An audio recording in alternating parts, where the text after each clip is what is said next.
Dê cabelo se tiveres cabelo, dê um abraço se tiveres abraço, dê perfume se tiveres um cheiro, dê amor se tiveres algum. A frase certa eu não sei dizer, a frase certa vou arremedar. Dê cabelo se tiveres cabelo, dê um abraço se tiveres abraço, dê carinho por favor, um sorriso já é bom. Peguei a bicicleta pra te ver, mas o caminho não existe mais. O pedido desbotou e agora eu sigo os meus sonhos só. Te dei a mão pra não cair, mas hoje já não serve mais. Te vi na hora de partir, mas hoje quem parte sou eu. E dê cabelo se tiveres cabelo, dê um abraço se tiveres abraço, dê um beijo por favor, diga adeus ao meu amor. Essa aí é doação. Perfeitamente. Oi, gente, eu sou Márcio Antonelli e está começando aqui o seu programa de literatura, o Literatura da Gente. Sempre aos domingos, a partir das 10 horas, você vai lá no nosso canal, se inscreve, comenta, dá aquele like. São vocês que fazem a audiência do programa Literatura da Gente. E hoje nós estamos aqui na Praça da Saudade, recebendo o professor, filósofo, escritor Max Caracol. Seja muito bem-vindo, Max Caracol, no nosso programa Literatura da Gente. Ok, obrigado, Márcia. Eu e o Raniel Bacelar, que ao peito, viemos para esse evento aqui, agradecendo muito ao trabalho de vocês, que é esse tipo de iniciativa que garante essa cidade fazer sentido, né? Nós vivemos num período muito difícil, num período muito tenso, num período muito sombrio. E esse tipo de ação, eu chamo de ação porque para mim é uma política clara e definida, ela traz a gente, nos permite respirar um pouco mais, sabe? Então eu estava ansioso para um dia ser convidado para estar presente aqui com vocês. Obrigado, Márcio, obrigado, equipe, né? Vocês são a resistência da resistência. Hoje vocês são a vanguarda e obrigado por fazer parte dessa vanguarda aí. Sinta-se à vontade, Max. Max, vamos entrar logo de sola na literatura, né? Você tem uma obra no prelo chamado Cidade, Loucos e Aleatórios, né? Que você pretende lançar o ano que vem. Me diz uma coisa, que cidade é essa e que loucos são esses? Muito legal. Tem uma coisa que me motiva muito na literatura, alguns autores, porque você não é nada, nós somos influências, nós somos tensões, né? Tem gente que nasce, cresce, morre e é só um número de estatística, sabe? Tem gente que não teve a possibilidade, como diz Albert Camus, de se revoltar um dia. Eu tenho essa felicidade de ser contestador, sabe? De me revoltar. E a Cidade, Loucos Aleatórios é uma passagem da vida muito legal. As ruas, por exemplo, eu sou encantado pelas ruas, né? Para mim as ruas, elas são a própria alma das pessoas, né? Quer conhecer um pouco da pessoa, conhece um pouco da rua onde ela mora, sabe? Então eu moro no centro, desde criança eu moro no centro. Então assim, as ruas sempre foram o meu forte, eu sempre gostei muito de andar, sou uma pessoa inquieta. Em casa eu produzo muito pouco. Quando eu saio às ruas eu começo a ver as coisas, tudo é muito fantástico. Então, cidades, existe um livro lindo de um autor que eu admiro muito, chamado Ítalo Calvino, chamado Cidades Invisíveis, que me chamou a atenção para isso, né? Porque as cidades que eu descrevo, elas podem nem existir efetivamente no mundo ontico, né? No mundo das pessoas, no mundo material, mas se ela existir na tua cabeça, ela já existe, né? É a história de que você quer abraçar a humanidade, abraça uma pessoa, você já está abraçando a humanidade. Então, eu penso que as cidades, elas são esses fluxos, sabe? Eles são esses atropelos, essas tensões. Por exemplo, olha só onde nós estamos. Nós estamos na Praça da Saudade. Cara, essa praça, ela foi feita em cima de um cemitério, pô. Certo. Sabe? Nós vivemos numa cidade que ela constrói a sua história matando outra, sabe? Decepando. Culturalmente, né? Tudo. Nós estamos em cima de um cemitério. Vários vestígios que estão aqui né? Nós estamos numa superfície, numa outra superfície histórica, que sucumbiu outra e acabou-se. Né? Muitos amazonenses, muitos nossos não conhecem essa história. Né?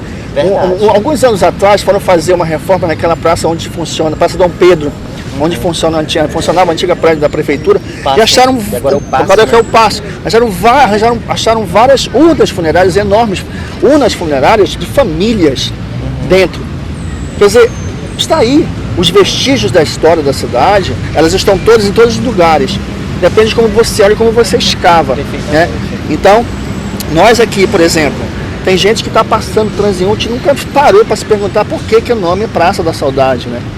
Por que tem esse prédio muito bonito do Atlético Rio Negro? O que significa, por exemplo, esse prédio aqui? Então, nós vivemos, eu sinto muito quanto a isso. Inclusive, quando eu fui professor de História, eu já lecionei essa disciplina, eu ficava muito preocupado com essas questões, né? De meus alunos conhecerem a história do bairro que eles moram, entendeu? Suas escavações, seus personagens. Porque quando você conhece a história das cidades, a história das ruas, você conhece a história das pessoas. E se conhece também. Se conhece. Aleatórios. Quem são aleatórios? Todo mundo é aleatório, sabe? Todo mundo é aleatório. Você vê hoje muito mais, as pessoas vivem numa sociedade do desempenho, sabe? O que tu fizeste, onde tu chegaste, qual é o teu projeto de vida, sabe? Eles vivem em expectativa de desempenho. Você tem que ter um corpo fitness, você precisa terminar sua faculdade, você precisa passar no concurso, você precisa, cara, isso está gerando neuróticos e psicóticos a todo custo. Claro, eu prefiro os psicóticos porque eles são criativos. Os esquizofrênicos, os autistas são criativos. Os neuróticos eles repetem muito. Mas as cidades geram seus próprios loucos. Certo. E as cidades, os aleatórios são os próprios indivíduos. Então, hoje estamos nós dois aqui. Né? Minha amiga, Márcia, que já foi Márcio, né? Que hoje é Márcia e que é minha irmã, minha amiga do resto da minha vida. Como nós não podemos nos considerar como aleatórios, eu e você, o diretor desse programa, a equipe toda, né? Nós somos aleatórios de alguma forma, em algum momento você é aleatório. E ser aleatório, na minha cabeça, é uma posição até privilegiada, porque você sai da lógica do rebanho, sabe? Você sai do meio da multidão, você sai do meio das sombras, você deixa de ser invisível. Os aleatórios não são invisíveis. Os aleatórios são provocadores, eles são personagens que têm carne e osso, que choram, que têm sentimentos, sabe? Que se compadecem. Como os mais humildes têm sentimentos nobres. É uma das coisas que eu gosto muito de elencar. Os bandidos, por exemplo, os bandidos dentro dos meus livros, eles têm coração grande, eles têm humor, sabe? Eles têm piedade, entendeu? Porque é pintado uma forma da cidade, um padrão de pintura que eles criam, que o sistema estabelece, onde se você não se enquadra nesse padrão, você está à margem, você é um aleatório. E eu penso de outra forma, os aleatórios são os seres combatentes, sabe? Os aleatórios mostram a cidade como ela é, as pessoas como elas são, sem essas maquiagens excessivas que é muito comum nas cidades, né? Os padrões, os grupos sociais. Repito, né, a própria sociedade do desempenho, essa exigência de que você precisa ser mais, Uma sociedade dos vencedores. Sabe? Eu vou criar seu filho para ser um vencedor. Que coisa retardada. E quando o garoto for, porque o capitalismo ele é competitivo, certo. E quando ele for para a competição e não vencer, e quando ele for derrotado, como é que vai ficar a cabecinha daquela criança? Que os pais superestimaram as forças da criança, que os pais estabeleceram que ele tem que ser um vencedor. Que vencedor? Na verdade, nós vivemos num período onde estamos muito mais derrotados do que vencedores. Né? O que nós estamos vendo, uma pandemia onde é algo que não acabou, que está aí, que está levando pessoas maravilhosas, sabe? Sim. Ontem, um grande amigo, inclusive eu quero aproveitar a oportunidade para dedicar esse programa, a minha participação nesse programa, mas o professor Francisco Calheiros, sabe? Conheci. Que foi meu professor foi seu professor, escritor, né? Poeta. Comecei a minha vida como professor. Começamos juntos no pré-vestibular da Universidade Federal do Amazonas, ao lado do Melo, do Calheiros, um projeto criado na época da reitoria do Marcos Barros, onde a professora Luiz Helena Correia, que foi a nossa coordenadora, que nos deu essa oportunidade. Então, assim, uma pandemia que está levando pessoas maravilhosas, muito jovens, que tinham tudo para fazer, tudo para contribuir com a sociedade. e que ao mesmo tempo também deixa canalhas, sabe? Deixa uma canalha enorme, rica, que tem como se manter, pagar tratamentos elevadíssimos, sabe? Perfeito. Então, assim, sim, a pandemia, ela também é uma separação de classes, sabe, Márcia? Certo. Então, uma pessoa que mora numa condição miserável, como é que ela vai poder ficar em estado de isolamento se ela não tem o que comer? Ela tem que ir pra rua, pô, atrás do seu né, atrás do seu pão de cada dia, entendeu? É diferente de você ter um salário de 15 mil reais, você mora num condomínio sofisticado, tu pode ficar isolado, pô. Tu enche de comida, de bebida, tu abastece a tua vida e tu fica pagando as coisas só pela internet, né? Só pelo Pix da vida. Pronto, tu te isola efetivamente. Aí cabe isolamento, entendeu? Assim dá. Entendeu? Max, me fala uma coisa, voltando para tua obra, Cidade Loucas, é um livro de contos, né? Na verdade. Como é que foi essa coisa de abraçar esse gênero da prosa, o conto? Você é um contista. Sou um contista. Né? Poderia ter enveredado pelo romance, por outros, né, vertentes, mas o conto me parece muito presente na tua escrita, né? Fala um pouco disso aí. O projeto. Max contista. Tá. O projeto inicial do Cidade Loucos Aleatórios, ele é um projeto que eu resolvi trazer vários tipos de escritas, porque assim, eu admiro muito quem sabe escrever bem, sabe? Mas quem tem diversidade de escrita. Por exemplo, o filósofo Friedrich Nietzsche é um filósofo genial, não só pelas suas filosofias, não só pela sua tensão filosófica, mas pela sua escrita. O Nietzsche escreve aforismo, escreve poema, o Nietzsche escreve teoria, escreve prosa. Então, as formas de escrita, quem manipula de verdade, quem domina essas artes da escrita, essas modalidades, eu acho admirável. Então, o Cidade de Loucos Aleatórios, em princípio, ele veio com uma proposta semelhante. No Cidade de Loucos Aleatórios tem uma peça de teatro, que é Caso Dia Volte, que fala da incomunicabilidade humana, uma coisa que nós estamos perdendo, as pessoas estão deixando de conversar, as pessoas estão ficando com medo, as pessoas estão entrando, sabe, em pânico, uma cidade extremamente violenta. Tem 4 poemas e tem contos. Então o projeto inicial do Cidade de Loucos Aleatórios é tentar apresentar 3 escritas minhas para o público, né, para ver qual é mesmo para se expor. Perfeito. Mas o gênero do conto, para mim, é assim, aquilo que eu me identifico. Né? Eu me identifico como um contista, escrevo como um contista, entrei na revista Cirrose como contista, continuo publicando na revista Cirrose como contista. Nós temos experiências fantásticas e assim, tem determinados autores que sugerem que os jovens escritores comecem pela poesia ou pela novela, né? Eu prefiro que os jovens escritores, prosistas, né, experimentem o conto, que é uma escrita rápida, dinâmica, que eu penso muito no método que o Júlio Cortázar sugere, que é o boxe, sabe? Eu já ia comentar sobre isso. Do boxe, né? Que é, você tá ali, se você marcar, sabe, nocaute. Entendeu? Você, então, a escrita, ela tem que ser, para mim, ela tem que ser rápida, de uma vez, sabe? Pegar o leitor e tirá-lo da sua condição de morno, sabe? Ou de fragilidade,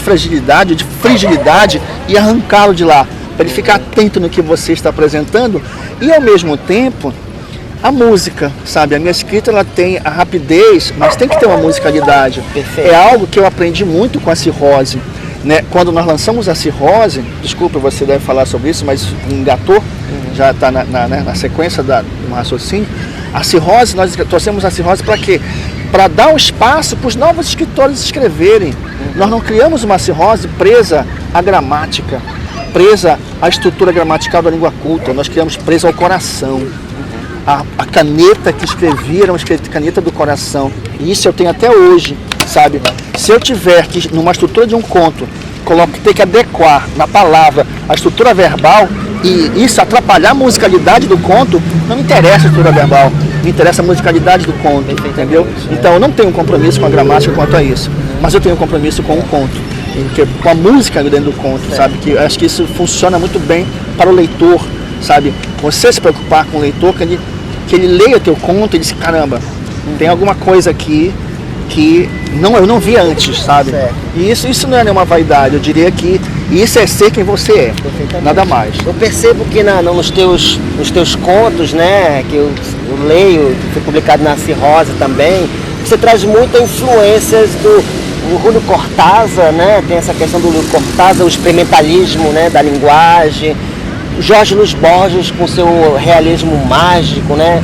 Eu percebo muito essa tendência, como é que eu posso dizer, né? Desses escritores, né? Hispano-americanos, né? Que você traz essas,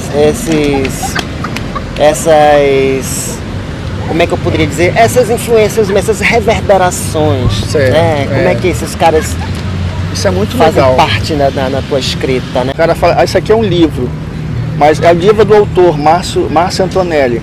Mas o livro não é necessariamente do autor, mas da autora Márcia Antonelli.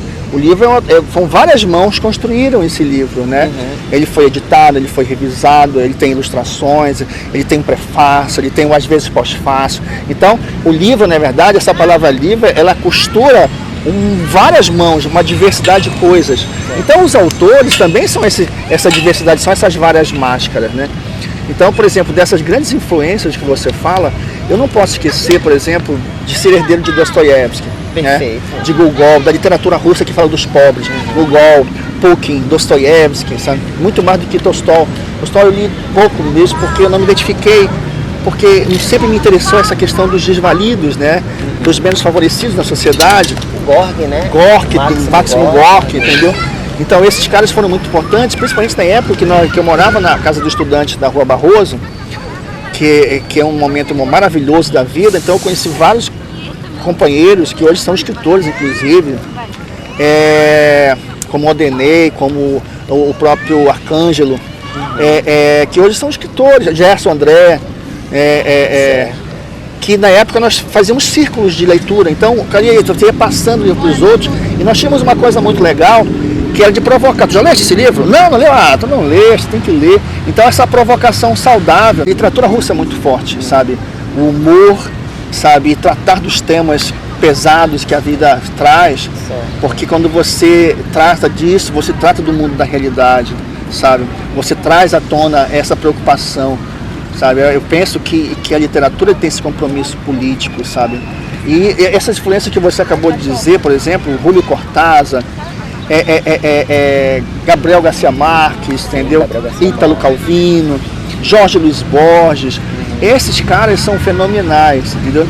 Então assim, a gente não sabe aonde começa um, onde termina o outro. A gente é esse mosaico de influências, de forças, que a gente faz um recorte, sabe? Estabelece um objeto, um tema, sei lá, e faz um recorte. Max Caracol, as tuas primeiras publicações foi na revista Cirrose, não foi? Você começou a publicar na 5ª edição em diante. Fala um pouco desse teu envolvimento com a Cirrose. O que foi a Cirrose, na verdade? O que é a Cirrose, né? É uma cena literária, é um movimento? O que é, na verdade? As pessoas sempre perguntam isso e eu não sei responder. Talvez você tenha uma resposta mais... É uma felicidade muito grande ouvir uma pergunta como essa, porque assim, o novo, eu acredito que existe o novo, sabe? Sempre existirá, isso é uma coisa maravilhosa. O novo, quando aparece, ele não é entendível, né? Certo. Depois ele é criticável e depois ele é idolatrado, né? Então a Cirrose, ela é uma novidade que ela se criou, ela mesma se gestou, ela mesma se fecundou e ela mesma se pariu. Eu acho muito interessante. A Cirrose é um tipo de macunaíma, sabe? Ela é tipo uma invenção brasileira, amazonense, que nasce num contexto muito específico da cidade. E dentro desse contexto, que era o CHL da universidade, eu sempre tive essa mania, e até hoje tenho, e de falar com seres inanimados, né? Eu falo com tomates, falo com cachorros, eu falo com gatos, eu falo com árvores. E eu estava no CHL conversando com vários filhotes de cachorros que nasceram em uma cadeira que tinha parido, no final do corredor de filosofia. E o Márcio Santana chegou, sentou, ficou vendo aquilo, sentou e perguntou: vamos criar uma revista literária? E eu fiquei olhando para ele, e eu sabia quem ele era, que era um aluno de letras, né? Por sinal. Disse: beleza, vamos, mas no momento eu estou ocupado aqui numa conversa. Aí tá bom. E a partir daí começou a germinar essa conversa entre cachorros, escritores e o mundo, né? E aí começou a montar uma equipe muito massa, muito bacana, muito criativa e muito doida, né? Muito doida. Marcos Ney, Janer José, porque a gente não pode, a gente tem que entender que a cirrose, ela surge como um germe dentro da UCHL, mas ela é uma revista da rua. Janer José, Wagner Castro, o próprio Diego Moraes, Jauna Gordiano, entendeu? Então tem figuras assim, Maisena, por exemplo, né? Meio Quilo, por exemplo, porque a cirrose ela não nasce como uma revista, a cirrose nasce como uma indignação. A cirrose é uma explicação de revoltados. Nós vivemos numa cidade presa na letargia, assim, com vários projetos culturais, mas para as cortes, para o teatro, para o Palácio Rio Negro, um negócio muito assim, cultura de câmara. A própria universidade vivia uma letargia. Vivia uma letargia, exatamente, muito bem lembrado. Nós tínhamos, os festivais estavam parados, nós vivíamos perdidos, não tínhamos iniciativa, assim, pela estrutura pública, né? Federal, estadual e municipal. Certo. E a cirrose ela surge por si só. A cirrose ela se inventou, ela se fecundou, se gestou e se pariu. É muito legal isso. E acabou nos inventando também, né? Nós viemos, exatamente, os escritores. E uma coisa que eu admiro pra caramba em ter participado desse germe chamado cirrose é o lance da gente não estar preocupado com a escrita. Eu me lembro muito que algumas figuras, os escritores da cirrose são aqueles escritores que escrevem errado, realmente. Porque nós viemos com essa proposta. Nós viemos com a proposta para dar vazão para aqueles caras que nunca tiveram espaço para escrever. Nós ficávamos no Castelinho, lembra, aqui na cidade, na Praça do Congresso, reconectando com os clubes de quadrinheiros e no Castelinho. Então os caras traziam desenhos em guardanapo de papel, faziam desenho de caneta bica, olha aí, coloca na revista, a gente colava, porque era colado. O Márcio Santana, não sei se você conhece o Márcio Santana, esse meu grande amigo, né? Pois é. O Márcio Santana era responsável em classificar os textos e montar a boneca, né? E é legal porque era uma montagem coletiva, a gente sentava, ficava bebendo ali, né? Ficava curtindo as coisas da noite e ficava montando e conversando literatura e isso ia embora. E a cirrose foi parida. Tá aí. Os caras que nunca acreditaram que nós pudéssemos ter vida, estamos com uma edição, até hoje temos uma edição. E trabalhos acadêmicos. Pois é, muito bacana, porque essa é uma outra parte. De... Essa é uma outra parte, como eu te disse no início. Primeiro não somos entendidos, depois nós somos criticados. E depois nós somos aceitos, né? O professor Enos é um cara importante na Universidade Federal do Amazonas, porque ele foi o primeiro que nos levou para um auditório para dar uma palestra sobre a cirrose. Certo. Porque ele enxergou literariedade na revista Cirrose. E eu não enxergava nada disso, né? Eu enxergava um desabafo, sabe? Um desagrave quanto à estrutura estatal de cultura, que a rua estava desprotegida. A rua, nós tínhamos a Praça do Congresso, o cara tinha poucas saídas. Passava o dia tomando cachaça, fumando maconha, andando de skate, jogando bola ou brigando. Entendeu? Eu ficava naquele jogo ali. Não existia uma tensão que pudesse trabalhar a inteligência das pessoas, certo, trabalhar seu espírito, refiná-lo. E aí, cara, a cirrose ela vem, tá aqui, moçada. Tá aqui o espaço. Os caras vieram e se transformaram. Então nós somos resultados disso. Hoje eu tenho 50 anos. Lá se foram 20 e poucos anos quando a cirrose veio, né? Lá se foram um tempo dedicado a uma coisa que faz sentido. Faz sentido. Hoje eu fico muito feliz porque a cirrose provocou um retorno ao zine. Hoje a gente vê os zineiros vendendo seus trabalhos na rua. Não é você que é a massa, que é um eixo do nosso produto, do nosso trabalho. Você vende seu trabalho na rua. Você é um exemplo, sabe, vivo, né, dessa resistência. Você sempre foi aquela pessoa que mais produziu e que foi mais preocupada, né, com esse eixo da revista Cirrose. É preciso reconhecer isso, né? E assim, o do caralho, assim, que essa revista ela teve essa influência nas novas gerações. Os caras faziam zine, ficavam vendendo seu zinho por aí. Eu compro. Toda vez que aparece alguém, eu compro, faço questão de comprar para poder fomentar isso, né? Porque, querendo ou não, Márcia, a Cirrose, ela declarou guerra às grandes editoras. A Cirrose é uma arma política, né? Ela vem e rompe com esse monopólio das grandes editoras, das grandes livrarias. Não, a gente vende nosso livro na rua. A gente produz no quintal. A gente vai lá, imprime, até em mimeógrafo, como o Marcos Ney faz, né? E vende pro leitor. Olha no olho do leitor, não tem um atravessador, não tem essa política injusta no Brasil, 40% para a editora, 40% para a livraria, 20% para o autor. Quem é o autor nesse país que vive de literatura? Pouquíssimo, não dá nessa mão aqui. Um escritor sério nesse país, para viver com orçamento de escritor, tem que fazer parte de feira de livros, tem que escrever uma página na Folha de São Paulo, no Jornal do Brasil. Muitos vivem de conferências. De conferências, entendeu? Para poder ter um orçamento digno de um escritor, entendeu? Talvez o Paulo Coelho viva de livro vendido. Mas o Paulo Coelho é o tipo de Romário, né? E aqui é uma raridade e tal. Mas tente viver numa profissão que não tem garantia nenhuma, que não tem sustentação trabalhista nenhuma. É uma profissão seríssima, porque você vai trabalhar com a sociedade, com o imaginário social. Você vai intervir na mente de muita gente, né? E nós estamos aí. Perfeito, Marcos. A cirrose, então, é importante ainda, porque ela não morreu, né? E até porque tem escritores que saíram da cirrose e hoje publicam em grandes editoras. Nós temos o Diego Moraes, que é traduzido em Portugal, Poliana Furtado, já tem 2 livros publicados por grandes editoras. Isso. Então a cirrose deu seus frutos aí, né? Mas me diz uma coisa, ela é importante tanto quanto foi o Clube da Madrugada? Como é que tu faz essa equiparação? Eu penso assim, existe um filósofo chamado Friedrich Hegel, que ele diz que o homem é filho do seu tempo, né?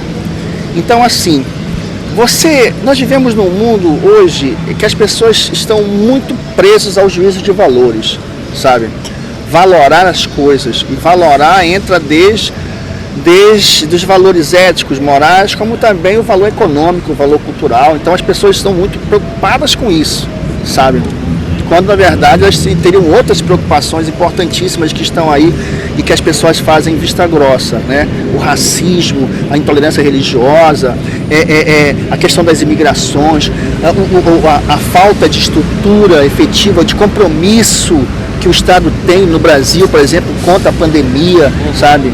Que as pessoas estão indo, pessoas maravilhosas estão indo aí, sabe? Pobres estão indo aí.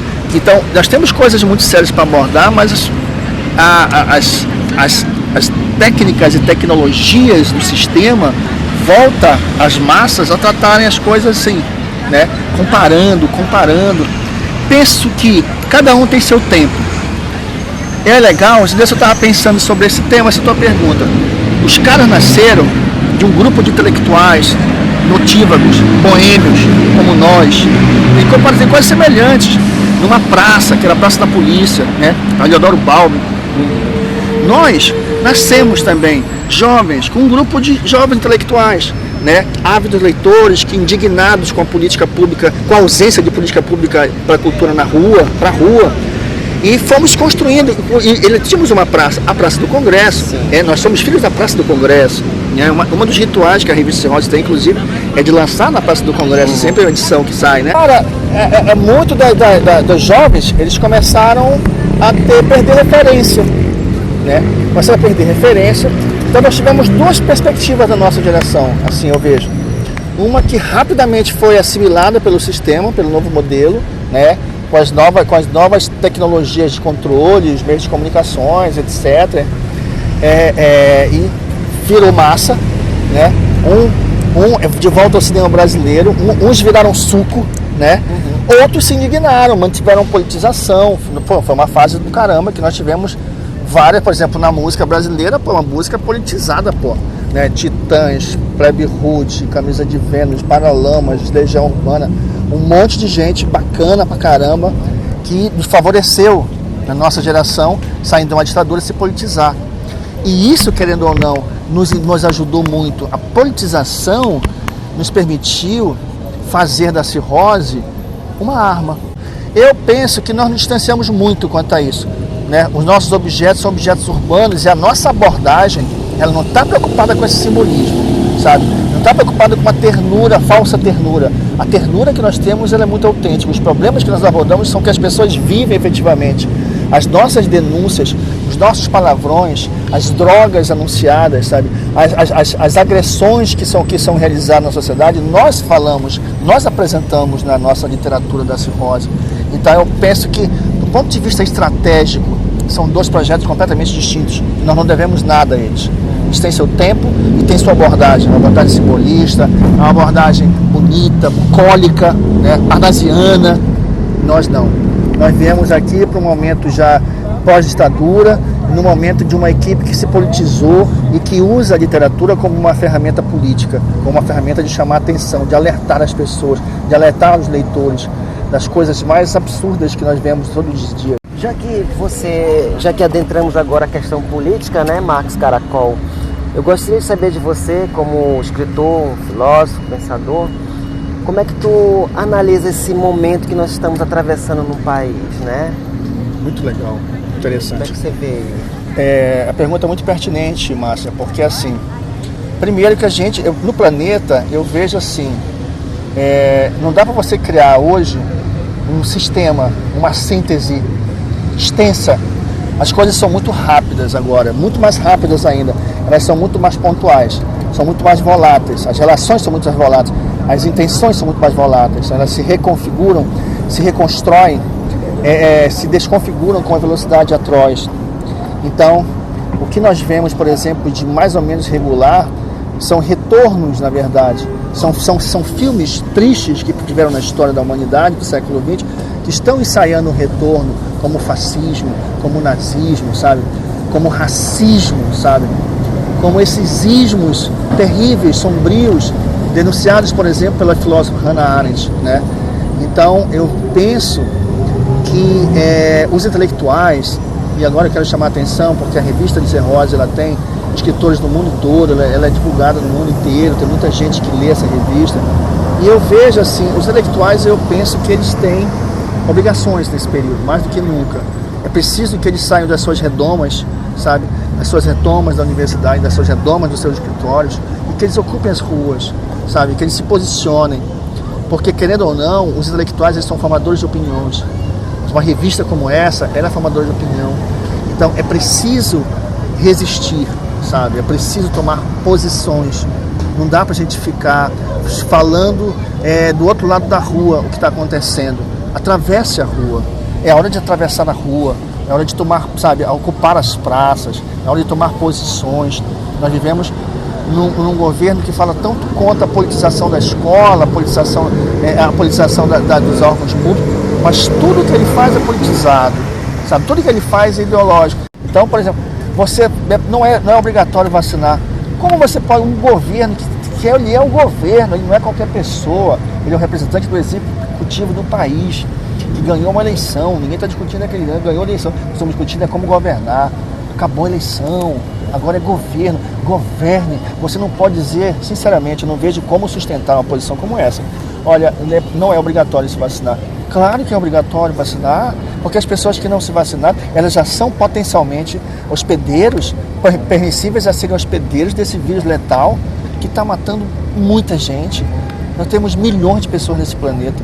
Então, assim, a conjuntura planetária, eu penso que eu acredito na humanidade, sabe? Eu sou um humanista, minha formação é essa. Eu penso que a humanidade precisa de algumas regras para se rediscutir, se reinventar. Eu penso que a primeira regra que eu sugiro para o século XXI, ela é reaprender a conversar. As pessoas precisam reaprender a conversar, entender que são diferentes. O que torna genuínas as pessoas é porque elas são diferentes. Primeira questão. E a partir daí conversar. Eu sou um professor, eu converso isso com meus alunos. Eu sou um professor e eu me preocupo com o que vai ser deles, por exemplo, daqui para frente. Disciplina você vai gerar, sabe o quê? Replicadores. Pessoas vazias, pessoas intransigentes, pessoas intolerantes. E aí nós vamos gerar o quê? Nós vamos gerar ficções terríveis, por exemplo, quando a gente assiste Batman, por exemplo, né? Quando começa a surgir aquelas figuras, sabe, que querem resolver as coisas tudo na força física e tal, entendeu? Como se isso fosse, se nós tivéssemos que voltar novamente à barbárie. Perfeitamente. Marcos Caracol, tu falaste Batman, já buscou um lance do cinema, né? E você também, além de escrever, você é um ator, já atuou recentemente no filme Zico Jabuti, né, do Jimmy Christian, Verdade. atuou. E também dirigiu e roteirizou há muito tempo atrás Um filme chamado Rasga Mortalha. Rasga Mortalha. Verdade. Como é que é esse teu envolvimento também com a linguagem cinematográfica? Muito bacana a pergunta, muito bacana, muito pertinente, porque a literatura, por exemplo, a literatura, como programa de literatura, eu quero ficar bem preso a ele para poder falar dos outros saberes. Tá. A literatura do século XIX, que é uma literatura que eu sou muito embebedado, é uma literatura cinematográfica, é uma literatura imagética, né? Então, foi um passo. Quando eu tive a oportunidade, reunindo com amigos da universidade, de montar um filme, escrever um roteiro, dirigir um filme, eu fiz. Nós filmamos Rasga Mortalha com o professor Edmilson, Carla Negreiros, a Lucicleia, o Paulo Mamulengo, né, meu amigo que faleceu. Eu fui o diretor, nós filmamos esse filme em Paricatuba. E foi uma experiência assim, inaugural na minha vida, uma coisa que eu não tinha feito e que me permitiu entrar nesse universo maravilhoso, né, dar sequência, pensar como literatura, um trabalho fantástico do Gilles Deleuze chamado Da Imagem em Movimento, sabe? Da Imagem em Movimento. Isso foi maravilhoso, porque ocupou uma outra coisa que a gente nunca sabe, porque a gente nunca sabe quem é efetivamente. Tem muitos erros dentro de mim que eu nem conheço ainda. O Zico Jabuti foi uma experiência estrategicamente, para mim, maravilhosa, sabe, na vida. Eu nunca me imaginei como um ator. E foi muito bacana, porque no dia que me convidaram para ser ator desse filme, eu já conhecia o conto maravilhoso do Márcio Santana. Tu conheces o Márcio Santana? Pois é, por onde anda esse rapaz? Eu acho que a gente devia até convidar, né, para uma entrevista, né? Uma ocasião dessas, o Márcio Santana. Eu acho muito pertinente. Ele é muito falado nesse programa aqui, por sinal. Anda sumido aí, mas enfim, continua. Cara, eu tava num bar aqui próximo. E aí é o seguinte, eu sentado, aí chega a Vili e chega o Jimmy. Sento e tal, conversa, não sei o quê. E o Jimmy não falava nada. Aí o Jimmy vai ao banheiro, a Vili fala assim, o Jimmy ia falar contigo. Eu disse, eu tô bebendo, assim, pois não, assim, o que é, afinal de contas, desemboleta esse negócio. Porque ele não tem coragem de falar, não sei o que é. Disse, fala o que é. Ele quer que tu seja ator no filme dele. Cara, chega aqui, eu digo, eu não acredito no que passou pela minha cabeça, que ia ser, ter o privilégio de ser dirigido pelo Jimmy Christian, né, pela sua equipe e tal, e fazer parte desse filme. E eu conhecia o texto, porque eu já tinha lido, pô, é um conto maravilhoso, por sinal. E eu, aí, sabe, teu papel é esse. Quando eu li, eu digo, caraca, isso é mesmo, vou com isso. Vou e estou disponível, sabe, para essa equipe, porque é um filme que ficou muito bom, ficou fantástico, caramba, e todo mundo eu vejo, essas pessoas falam, e a conexão, isso aqui é bacana, porque o filme conseguiu respirar o conto, isso aqui é do cacete, sabe, quando a literatura, ela atravessa e está na tela, você vê o conto ali vivo, isso é maravilhoso. A gente está caminhando para o final do programa, Max Caracol. Eu já de antemão já te agradeço muito pela belíssima participação. E eu gostaria que você nos brindasse com uma leitura aí de um dos seus textos publicado na revista, ou mesmo do seu livro Cidade dos Aleatórios. Poderia ler algo da revista, assim. Tudo bem. Pode ser a quinta. Você prefere um conto chamado Nunca Mande um Poeta Feira? Pode ser esse? Pode ser. Pode ser. Por que Nunca Mande um Poeta Feira? Dá muito problema, Dá problema. É. A história desse conto é muito engraçada porque... Segura aqui, por favor.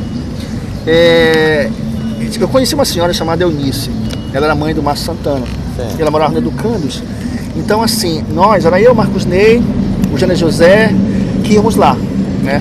Alguns outros, eu não me recordo, mas a Nira Martins, né, filósofa, professora. O Jacó, a Jauna. Um abraço pro Jacó. O professor Jacó, meu amigo. Nós íamos lá. E aí a dona Eunice, ela protegeu o Márcio de tudo quanto era feito. Mas ela sabia que o Márcio era um tranquinho. E a dona Eunice cansava de dar o dinheiro para ir à feira, e ele passava 2, 3 dias para fora, e quando voltava bêbado, sem nenhum tostão, sem nada que eu ia pedir. Ai, e eu vi essa história, ela reclamando, uma vez ela reclamando, e eu disse, senhora, eu vou escrever um conto para o seu filho. E eu escrevi isso, Nunca Mande um Poeta Feira, que é algo muito perigoso. Quer dizer que tem uma história Tem por uma trás, história por né? trás. Eu sei isso aqui, ó. Leia aí pra gente. Era um amanhecer quase triste, onde pássaros resolveram fazer greve e o galo aderiu ao movimento, pois que estava à deriva nas profundezas do vinho verde Beethoven. As ruas descansavam num conforto incomum, pois os carros e os sapatos também não estavam lá para perturbar o silêncio de duração que perdurou em seu tempo próprio. As luminárias nunca foram tão propícias a serem descartadas e realmente foram embora. O escuro venceu. As casas eram únicas, inconsoladas por não partirem nesta ocasião, visto que, infelizmente, elas guardavam em suas vísceras os eus, corpos e desilusões de cada um humano que dormia ou desmaiava em seu interior. Foi dentro de um desses barris laboriosos chamados de casas que encontrava-se ele, dormindo e sonhando com o filme de Calígula, onde ele próprio era o César e tudo podia. Olhando de fora, só restava uma cama confortável e um monte de pontas de cigarros, caixa de fósforos e palitos desempregados, cuspe e vômito, e em um odor que só senti quando estivemos juntos no puteiro da Mauá, tomando um conhaque negro que me fazia sentir que a cabeça estava do outro lado da rua, sendo lambida por um cachorro pirento em seu terceiro mês de sua lamentável existência. Foi quando ocorreu a explosão. Pum! A botija explodiu e tudo começou no seu fim. Ele abriu os olhos bem miúdos e estrábicos, numa velocidade semelhante à que pulou do chão, em que estava prostrado. Uma batida pausada na porta de seu quarto foi decisiva para que a conclusão viesse à tona. Aconteceu alguma coisa grave, diz ele. Ele abriu a portinhola do seu quarto e ouviu a voz fanhosa de sua mãe dizendo: "Toma aí o dinheiro e a lista com o que deve ser comprado."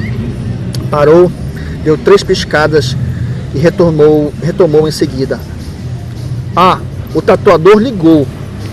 O vulto foi embora e ele pegou o dinheiro e a lista. Mas, pensando que o estrondo fora tão grave que resolveram não contar-lhe de imediato. Além do mais, ele não lembrava de nenhum tatuador e nem sequer conhecia algum. Como já estava vestido, fumou um cigarro e partiu em direção ao mercado, com uma sensação de que havia algo que eles queriam lhe contar. Ora, pensou ele, o mercado é um local onde se sabe de tudo e finalmente alguém iria lhe dizer. Imediatamente, ao chegar no local, se sentou no boteco do discreto e este não reagiu como de costume, pois só disse um bom dia e destampou a cerveja retirando-se no silêncio do nada. Robertão tocava no fundo de algumas almas amanhecidas. As viúvas da fofoca não olharam em sua direção e nem ameaçaram com suas risadas mordazes. Ele ficou um pouco intrigado, mas pediu outra cerveja. Esperou o bicheiro para jogar no leão e no veado e saber sobre as últimas. Este lhe contaria sobre o ocorrido em sua casa. O bicheiro demorou e ele já havia tomado 5. Precisava fazer as compras para ver quantas moedas sobrariam para tomar outras antes de voltar em casa e saber definitivamente o que ocorrera. Comprou item por item, sempre olhando fixamente para os vendedores, pois estes poderiam desvelar-lhe e acabar com aquela ansiedade desconfortável. Concluiu as compras e se dirigiu ao canto da tia negra, já na área vermelha, pois puta gosta de dinheiro e de se apaixonar. Então, elas lhes contariam. Ninguém fez sinal algum, exceto a garçonete com bafo de pasta e maconha, que sempre recebia adiantado. Demorou 3 cervejas para a miséria pedinte encostar em sua mesa. Mas no início foi refutada categoricamente, como uma impostação de voz metálica. Finalmente o álcool chegou ao córtex e ele parou com um olhar para as suas pequenas partes do corpo, começando pela mão direita, onde encontrou um vulto colorido entre o dedo indicador e o mediano. Ele olhou e não viu, e refletiu catatonicamente sobre aquilo que parecia estar em sua pele. Ficou entregue àquilo. Nunca a poesia lhe abandonara, mas daquela vez os miseráveis voltaram para o seu segundo sobrevoo e desta vez coletaram. Engraçado que pediam justamente o que havia na sacola. Ele só abusara do silêncio. Passou-se 12 exatas cervejas, com ele repetindo o gesto de engolir a borbulhante pastel e olhar para os seus dedos. Tornou-se a atração do instante para aquele amontoado de estúpidos e de várias cabeças que estavam no bar. pagou a sua conta e pediu um sapo stop, um cururu stop. Levantou-se e procurou a beira do rio, mas a rua o conduziu para a esquina da Rua Betel, uma rua invisível da cidade de Manaus. Já não queria saber sobre porra alguma. A rua propôs que ele fizesse que a cidade dos loucos e dos aleatórios em vigília sentisse o corte e a leveza do poetar, como os antigos faziam, soltos, livres e únicos. Do outro lado da rua havia uma praça e os travestis brincavam a brincadeira perigosa de suas vidas. Para Márcio Santana. Muito obrigado, Marcos Caracol. Conto maravilhoso, alegórico, irreverente, né? E agradeço muito, a Literatura da Gente agradece muito a sua participação, né, no programa de hoje, né? E suas considerações finais. Tá, eu queria agradecer muito a oportunidade. Eu repito, eu estava ansioso em participar de um evento como esse, nesse programa especificamente, não de outro. E aproveitar para fazer uma homenagem, sabe, a essa entrevista e o programa a todas as pessoas que perderam seus entes queridos pelo Covid. A pessoas maravilhosas que nós conhecemos, que foram embora, que poderiam muito ajudar essa sociedade. Se as políticas públicas também ajudassem a elas serem ajudadas. Então eu quero elogiar essas pessoas. E ao professor Francisco Calheiros, que partiu ontem, em especial ao meu amigo João Neto, professor de filosofia, ao Marco Gomes, fotógrafo, ao Edilson Colares, jornalista, e muitos outros que foram embora. Então eu quero aproveitar para fazer isso, para elogiar, para denunciar e para agradecer. Muito obrigado, Márcio Antonelli, muito obrigado à equipe do programa, obrigado a todos. A gente quer tá? Sim. Valeu, Agradece. Obrigado. Então, literatura fica por aqui. Lembrando que sempre aos domingos, tá? A partir das 10 horas você vai lá no nosso canal lá no YouTube, se inscreve, comenta, dá aquele like assim, assim ou assim. São vocês que fazem a audiência do programa Literatura da Gente. Um beijo a todos!